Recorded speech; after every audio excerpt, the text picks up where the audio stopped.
Primetime news this evening. Despite positive economic indicators, ordinary Jamaicans say they're feeling the effects. We break it down in the latest RJR Gleaner Don Anderson poll. What's causing the windy conditions? And Chinese garage back in business.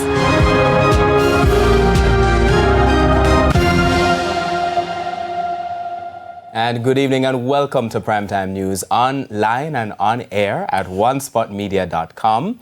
I am Archibald Gordon. And I'm Janella Precious. A special welcome also to our viewers on TVJ International in the Cayman Islands.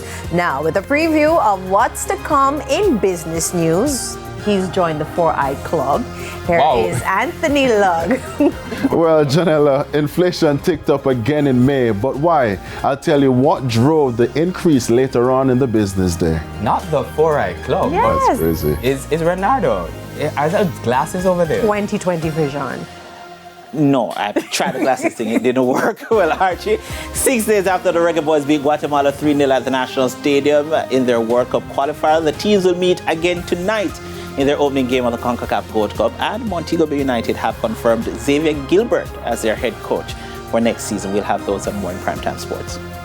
Right. I feel like sports is always exciting. It is, but it's the weather today, right? Oh yeah, that's a big story. What was happening, Romain? Indeed, quite a bit of excitement. We did have some extremely strong winds affect especially the southeastern portion of the island today. We did also have some strong winds across south central sections of the area. Measurements show as much as 90 kilometers per hour in some places. Wow, that's where the real drama is. Yeah, so what's coming up next? There's also sports commentary, E-Prime, and the weather report and forecast in detail later on. But before the break, the feedback question. And of course, naturally, we are asking this evening, describe your experience with the wind today. You can share your comments online, facebook.com/televisionjamaica, and you can post on X at TVJ News Center. So please stay with us. Primetime News returns after this break.